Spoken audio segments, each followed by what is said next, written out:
이 시간 하나님의 말씀은 요한 1서 5장 1절에서부터 6절까지의 말씀입니다. 오늘의 말씀의 제목이 하나님께로부터 난 자라는 말씀으로 은혜를 나눌까 합니다. 오늘 요한 1서 5장 1절에서 6절의 말씀을 제가 쉬운 성경으로 여러분에게 다시 한번 들려드리겠습니다. 예수님께서 그리스도이심을 믿는 사람은 모두 하나님의 자녀입니다. 아버지를 사랑하는 사람은 또한 그분의 자녀들도 사랑합니다. 우리가 하나님의 자녀들을 사랑한다는 것을 언제 알 수 있습니까? 그것은 우리가 하나님을 사랑하고 하나님의 명령을 지킬 때에 알 수가 있습니다. 하나님을 사랑한다는 것은 그분의 명령을 지키는 것을 의미합니다. 하나님의 명령은 우리가 지킬 수 없을 만큼 그렇게 힘든 것이 아닙니다. 하나님의 자녀라면 누구나 다 세상을 이길 힘을 갖고 있습니다. 세상에 대해 이길 수 있는 승리는 우리의 믿음에 있습니다. 그러므로 세상을 이길 수 있는 사람은 예수님께서 하나님의 아들이심을 믿는 사람인 것입니다. 예수 그리스도는 물과 피로 오신 분이십니다. 그분은 단지 물로만 오신 것이 아니라 물과 피로 오셨습니다. 이것이 오늘 본문의 말씀입니다. 오늘 이 본문의 말씀 1절에 보면은 예수께서 그리스도이심을 믿는 자마다 뭐라고 했습니까? 하나님께로부터 온 자라는 겁니다. 하나님께로부터 난 자라는 거죠. 예수 그리스도를 믿는 자는 하나님께로부터 난 자다. 이 하나님께로부터 난 자라는 말씀이 3장에도 나오고요. 이 또 우리가 읽은 5장 말씀 중에도 여러 군데서 나오는 것을 우리가 볼 수가 있습니다. 4절 말씀에 보니까 무릇 하나님께로부터 난 자마다 그런 말씀이 나오죠. 여러분, 내가 누구로부터 난 자인지는 바로 그 사람의 정체성을 말합니다. 여러분들은 누구로부터 난 자라고 생각합니까? 여러분들 모두는 하나님께로부터 난 자들이 되시기를 바랍니다. 그래야만이 되는 거죠.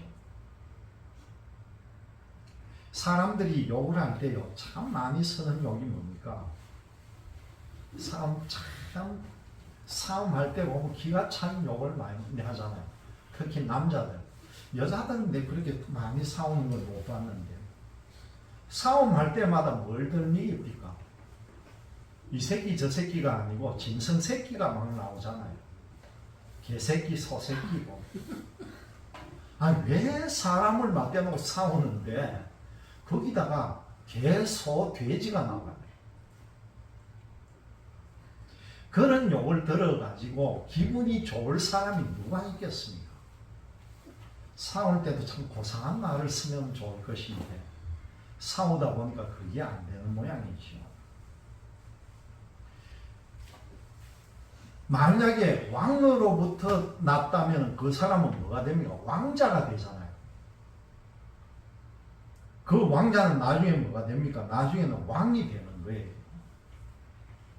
그렇듯이 여러분들이 잘 기억해야 되는 게 하나님께로부터 난 자들은 바로 하나님의 아들이 된다는 걸 꼭 기억을 해야 합니다. 여러분들은 다 하나님의 아들이 되어 있는 거예요. 그러니까 하나님께로부터 난 자라는 것은 다시 말씀드리면은 하나님께로부터 왔으니까 얼마나 존귀하고 귀한 자식들입니까? 근데 살아가는 걸 그렇게 살아가야 되는데 그렇게 따라가지 못하는 게 굉장히 문제가 되는 거죠. 저 인도가 중국 다음으로 이 세상에 인구가 제일 많은 나라가 인도예요. 중국이 아마 15억 명 정도가 된다는데 중국 인구가 15억 명이라고 해요. 근데 인구 조사를 하면은 조사 통계를 잘 못한다는 거예요. 그 많은 인구 헤아리다 보면 언제 또 얼마나 많은 태어났는지 보탤 수도 없고 그렇기 때문에 정확하게 파악을 못한다는데 2등인 나라가 인도인데 여러분 저 인도라는 나라가요 지금도 계급 사회입니다. 브라만이라고 하는 계급이 제일 높은 계급인데 이 계급은 자신이 브라만으로 있으면서 2세가 태어나면 자동적으로 그 아이들도 브라만 계급을 확보하는 거예요. 그러니까 영원토록 그 계급은 대물림하고 내려가는 거죠. 천민중으로 태어나면은 아무리 똑똑한 아이가 태어나도 천민에 속하는 거예요. 머리가 좋고 아무리 똑똑해도 그 부모로부터 물려받은 계급 때문에 일평생을 천민으로 살다가 죽어가는 겁니다. 그런데 저 나라가 힌두교 영향을 받고 해서 일종의 윤회설을 많이 믿고 내가 죽으면 다음 세계에 어떻게 태어난다. 내가 고행을 당하고 어려움을 당하면 다음은 어떻게 태어날 거다. 이런 종교 사상을 가지고 있다 보니까 인도에는 굶어 죽는 사람이 그렇게 많다는 거예요. 그런데 여러분 굶어 죽으면서도 죽을 때 얼굴 찡그리고 고통당하지 않고 활짝 웃고 굶어서 죽는 사람이 많다는 거예요. 그래서 왜 그러냐 하니까 이 사람들 사상은 내가 힘들고 어렵고 고난당하고 내가 이렇게 힘들게 죽는 게 다음 세상에서는 높은 지위를 얻을 수 있다 하는 그런 사상에 물들어 있는 겁니다. 참 이 지금 현 세계에 이렇게 모든 것들이 급박하게 변하는 문화 세상에서 아직도 그런 사회를 이루고 있다는 게 얼마나 불쌍한지 모르죠. 오늘 본문 1절 말씀에 보니까 하나님께로부터 난 자는 난 그 종위한 자는 예수께서 그리스도인 것을 믿는 자다 그렇게 말합니다. 그만큼 예수께서 그리스도이심을 믿는 이 믿음이 그 사람으로 하여금 존귀한 자로 만들어준다는 거죠. 예수를 그리스도로 믿는 이 고백은 하나님께로부터 난 자만이 할 수 있는 고백이라는 겁니다. 그리스도는 나의 구원자, 나를 위해 죽으심으로써 내 죄를 대속하시고 나에게 영원한 생명을 주신 구원자라고 하는 그런 고백입니다. 이 고백을 하는 자는 바로 하나님께로부터 난 자라는 거예요. 여러분 이 신앙이라는 게 뭡니까? 신앙이라고 하는 것은 예수 그리스도를 믿는 것이고요. 그 예수 그리스도를 하나님의 아들로 믿는 것이 신앙의 출발점입니다. 하지만 하나님께로부터 난 자는 어떤 사람이어야 됩니까? 그 단계의 믿음에 그치지 말고 말씀의 순종까지 하게끔 이르게 해야 된다는 것이죠. 이것을 오늘 본문에서 뭐라고 가르쳐 줍니까? 2절과 3절 말씀에 뭐라고 합니까? 계명을 지키면서 사랑하는 것이다. 그렇게 말씀합니다. 구약의 계명은 예수님을 통해서 어떻게 됐습니까?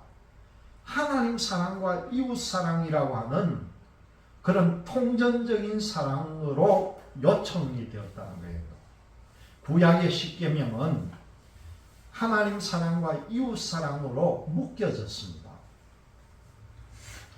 그것은 두 가지의 계명이 아니라 뭐라고 이걸 말하느냐 하면요, 하나인데 이중 계명이다, 그렇게 부릅니다. 그 하나 속에 이중적인 게 다 들어있다는 것이죠. 하나님 사랑, 이웃 사랑. 그런데 오늘 본문을 보면은 그의 계명들은 무거운 것이 아니로다, 그렇게 말씀합니다. 3절에. 이 계명들은 무거운 것, 힘든 게 아니라는 거죠. 굉장히 지킬 수 있는 계명이라는 말입니다. 그런데 하나님께로부터 나지 않는 자는요, 이 계명을 지키면서 사랑하는 것이 무거운 것이 될 수가 있다는 거예요. 그런데 하나님의 말씀에 순종하며 하나님을 사랑하고 이웃을 사랑하는 것이 순종할 수도 없고 순종하고자 하지도 않는 것이 계명을 지키지 않는 사람들이라는 거죠. 그러니까 이 하나님 말씀에 순종하지 않는 사람은 어떻게 합니까? 마지못해 순종을 하고 억지로 형식적으로 신앙생활을 하고 있다는 겁니다. 그리고 예배도 그냥 형식적으로 의무적으로 드리고, 하나님을 사랑하고 이웃을 사랑하는 계명도 자발적인 것이 아니라 억지로 따르게 되니까 그런 믿음이 얼마나 큰 짐이 되겠습니까? 그러나 여러분, 하나님께로부터 난 믿음의 사람은요, 말씀에 순종하고 그저 사랑하는 것이 기쁘고 즐겁다는 겁니다. 그리고 이 모든 것들이 자연스럽다는 거죠.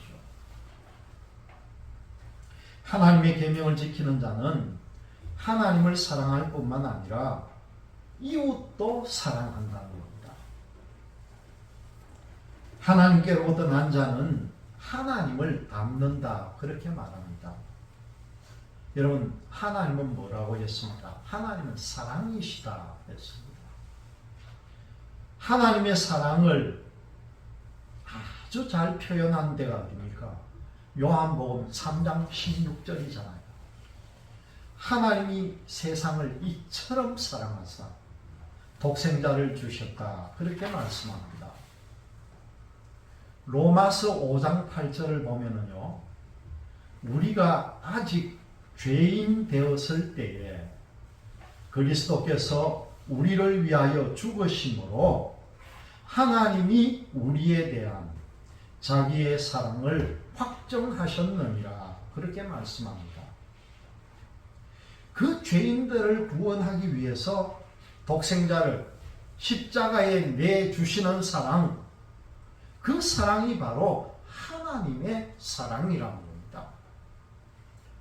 하나님으로부터 난 자는 그의 가슴 속에 전에 없던 새로운 사랑이 움트기 시작한다는 것이요.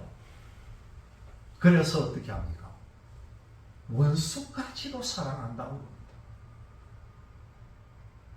원수마저 사랑하는 그 마음은 하나님의 마음이 내 안에 있기 때문이라는 거죠.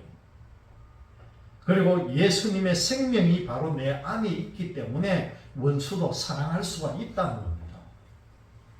바로 이것이 뭡니까? 하나님께로부터 난 자의 증거가 되는 것이 바로 이것이라는 겁니다. 그리고 하나님께로부터 난 자는 4절과 5절의 말씀을 보니까 세상을 이긴다, 그렇게 말씀합니다. 세상을 이긴다는 것은 뭡니까? 그만큼 강한 자가 된다는 거죠. 공중권세 잡은 마귀들이 지배하는 이 세상은요, 죄악으로 가득하고 우상을 숭배하는 그런 세상입니다. 어저께도 우리 그 신학교 강의하면서 그 다른 강의하는 목사님하고 여러 가지 이야기를 나눈 중에 그 목사님이 참 우리보다 생각이 뛰어난 거예요. 들어보니까. 이런 말씀을 하는 거예요. 이 세상 사람들이 보통 사람들이 살아가면서 어렵고 힘든 일을 당하면 제일 먼저 찾아가는 게 어디냐는 거예요. 우리끼리 대화를 하는 중에. 여러분들은 이 세상에 사람들이 힘들고 어려우면 어디로 간다고 생각합니까? 네? 그 얘기하는 가운데 답이 나오는데, 이 세상 사람들에게 물어보고 답을 들어보면은 고난받고 고통받으면 제일 먼저 가는 게 점치러 가고, 그 말 듣고 굿하는 사람들이 있고 절에 간다는 거예요. 그런데 희한하게도 그 어려움 당하고 힘든 일 당한 사람들 중에 당신 힘들고 어려우면 어떻게 합니까 하면 교회에 간다는 사람이 없다는 거예요. 현 시대에. 그러면서 하는 이야기가 이게 얼마나 우리 목회자들로서 가슴 아픈 이야기냐는 거예요. 믿지 않은 사람들 중에 자기 가정에 어렵고 힘든 일이 있으면 제일 먼저 이 세상에서 제일 가까운 데가 어딥니까? 자기들 바로 옆집이 교회예요. 돌아보면은 어느 동네고 교회고 몇 바람 가면 다 교회가 있는데, 어렵고 힘들고 고민이 있으면 교회 가서 목사님과 상담을 하든지 기도하든가 그 엎드리든지 하지, 뭐 한다고 그런 사신우상을 섬기고 절로 가느냐는 거예요. 그 책임은 우리가 가져야 됩니다. 이걸 빨리 바꿔야 된다는 거예요. 그러면서 이분이 또 강조하는 것이, 우리가 이 찬송을 하는데 교회들도 그렇고 너무 점잖고 너무 구슬프고 어둡게 부른다는 거예요. 찬송하는 것. 그래서 하는 이야기가 뭐냐 하면은, 일반 사람들이든 예수 안 믿는 사람들 노래방에 가면은요, 노래방 마이크로 잡고 거기에 나오는 점수가 몇 점 나오는지 그걸 보려고 그러는지 몰라도 죽을 힘을 다해가 노래한다는 거예요. 안 믿는 사람들 노래하는 게. 그런데 우리는 믿는 사람들은 노래하라 하면은 얼굴 꾹 찌푸리고 앉아가지고 힘들고 어둡고 슬프게 노래한다는 거예요. 그러면 이 목사님 주장하는 게 뭔지 압니까? 교회 안에 찬송하는 모습을 바꿔야 된다. 어떻게 바꾸겠느냐 하니까, 앉아서 묵묵하게 할 생각하지 말고 일어서가지고 찬송할 때는 힘차게 하고 외치고, 하나님께 내 있는, 안 믿는 사람 노래방에서 노래하듯이 믿는 사람들은 찬송가를 안 믿는 사람보다 더 열심히 해야 된다. 그런 말을 하는데 공감이 가더라고요. 그렇게 해야 되겠다. 우리 다음번 이제 찬양할 때 전부 일어나가지고 손뼉도 앉아서 치지 말고 서가지고 찬양하고 그런 모습을 한번 바꿔보기 바랍니다. 그게 마음의 감동이 오잖아요.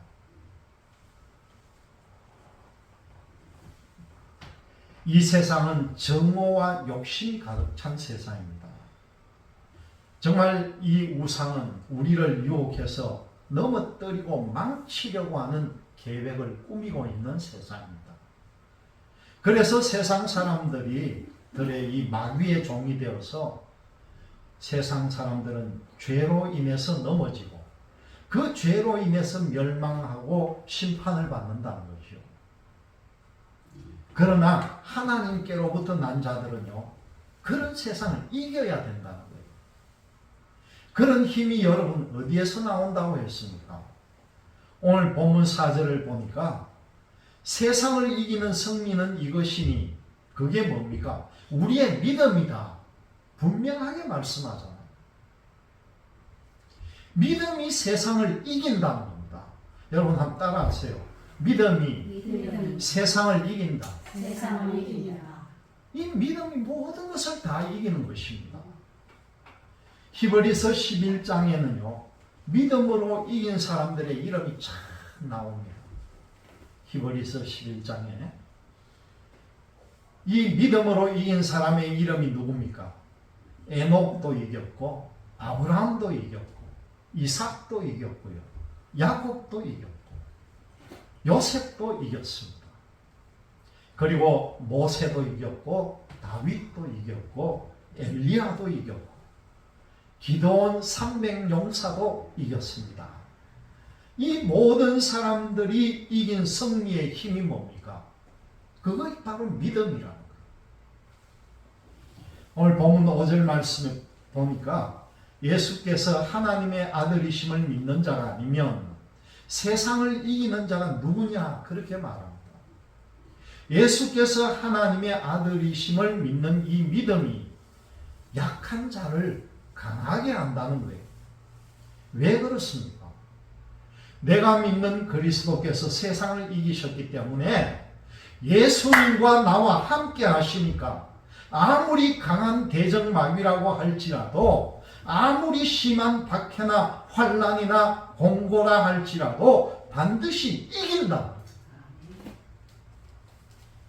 요한복음 16장 33절의 말씀입니다. 세상에서는 너희가 환난을 당하나 담대하라. 내가 세상을 이기었노라. 예수님께서 그렇게 말씀합니다. 우리가 믿는 예수님은요, 세상을 이긴 예수님이에요. 이 세상 누구도 죽음의 권세를 이긴 사람이 없습니다. 이 세상 모든 사람은요, 다 죽음으로 끝을 맺습니다. 그래서 어떻게 됩니까? 그들의 종착지는 무덤이라는 거예요. 그런데 예수님은 죽음을 이기시고 부활을 하셨다는 겁니다. 예수님의 부활은 죽음의 권세를 이긴 승리입니다. 그러므로 예수를 믿는 우리는 어떻게 합니까? 우리도 예수님처럼 세상을 이기고 죽음의 권세를 물리치고 언젠가는 부활의 영광에 들어가는 모두가 되시기를 바랍니다. 사도행전을 보면 바울과 실라는 감옥에 들어갔지만 그곳에서 뭘 했습니까? 하나님을 찬양하면서 기도했다는 거예요. 이들이 감옥에서 하나님을 찬양하고 기도했을 때에 어떤 일이 발생했습니까? 옥문이 열립니다. 그때 그 모습을 본 간수들이 바울에게 두려워 떨면서 우리가 어떻게 해야 영생을 얻을 수 있겠습니까? 물었을 때에 바울이 주 예수를 믿어라. 그리하면 너와 너의 집이 구원을 얻으리라. 그렇게 말합니다. 이 바울의 담대함이 어디에서 나왔습니까? 예수 그리스도를 믿는 믿음에서 나오는 힘이라는 것입니다. 히브리서 11장 36절 이하에서는요, 그들은 조롱과 채찍질 뿐 아니라 결박과 옥에 갇히는 시련과 돌로 치는 것과 톱으로 켜는 것과 시험과 칼로 죽임을 당하고 양과 염소의 가죽을 입고 유리하며 궁핍과 환난과 확대를 받았으니 이런 사람은 세상이 감당하지 못한다. 그렇게 말씀합니다. 여러분, 예수 믿고 구원받아서 하나님께로부터 난 자는요, 세상이 감당을 못한다는 거예요.